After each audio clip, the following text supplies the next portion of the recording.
Age is just a number. Nola Sharp. Thank you.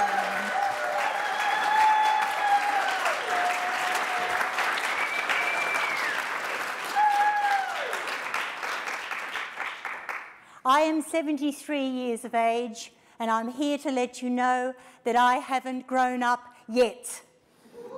It was a worry for my parents. They waited all their lives for me to grow up, and it didn't happen.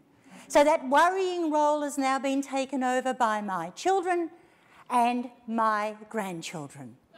And it is a concern. I embarrass them all the time. I'm the sort of woman that buys cars that have got revved up engines so that I can race the young guns off at the lights. I'm the sort of woman who climbs into Kathy's car at a convention over at Palm Springs and giggles all of the way with 10 other women. I am the sort of woman who you do not want as a wife. But it's not going to change. I have friends that I've had all of my life, and they have grown up graciously. And there are times when I feel I'm out of the circle, and I've decided that I'm going to find myself a gang where I sort of fitted in a little bit better. I rather fancied myself in leather, and I thought I'd join a bikie gang. And I love the thought of having a few 100cc between my thighs, I have to say. But I didn't follow the criteria because I couldn't get my leg over the bike. So I've found a gang that I really feel comfortable with, the Grey Nomads. We have a caravan, and we follow the sun for a couple of months every year. They have a criteria too, which is interesting. The first is that you have to be overweight. Tick. You have to be old with grey hair. Tick. And you have to look really scary in lycra.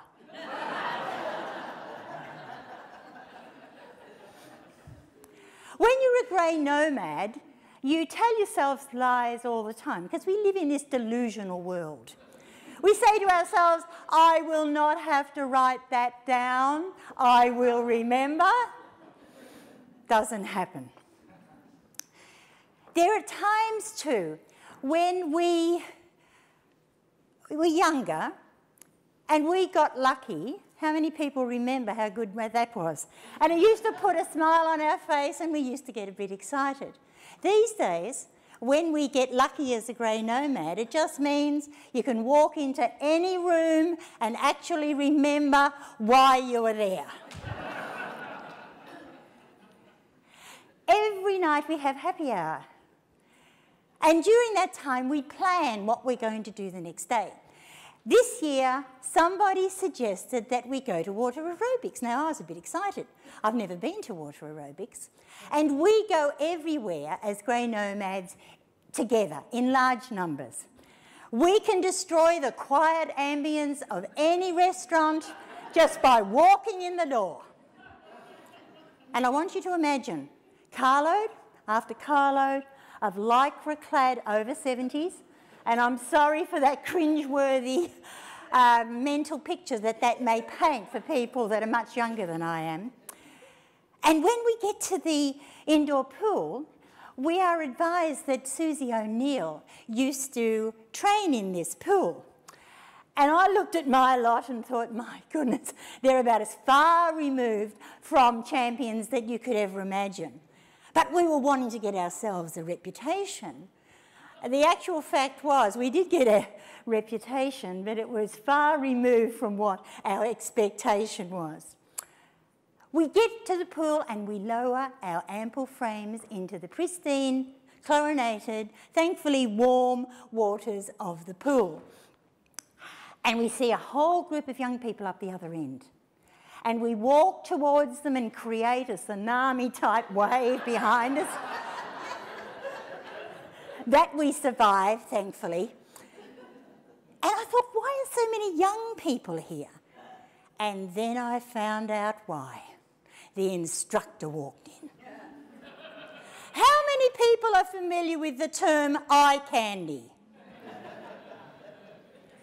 Girls, I'm here to tell you, oh, there's a couple of guys who put their hand up. I'm here to tell you that he was the entire lolly shop.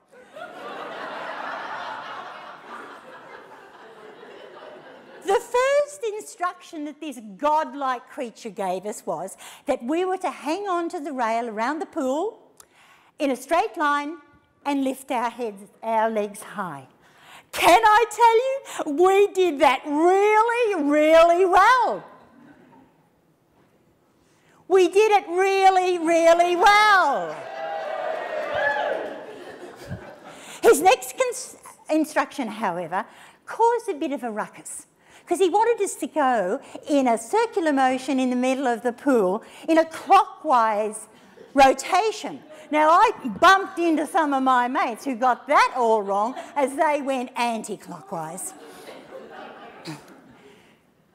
We continued for about 45 minutes, and I really thought that we had done terribly well. I did not realise, though, that my well-endowed mates have a problem in getting their shoulders under the water because their inbuilt flotation equipment sends them to the surface and their legs are left sort of dangling here. But their star jumps in the shallow end were amazing. At the end of 45 minutes, we concluded, and I suggested that we sing Queen's anthem, "We Are the Champions." So we all joined hands with our newest best friends, and we sang, "We are the champions." And I happened to look, at the end of that, we clapped with great gusto and hooted and hollowed, and then I happened to look up at our instructor. Now, words really can't describe the look on Sam's face that changed immediately when I said, "We've had such a good time, I think we'll come back next week." I hope in my life that we have much more moments like this until my final number is up. Contest chair.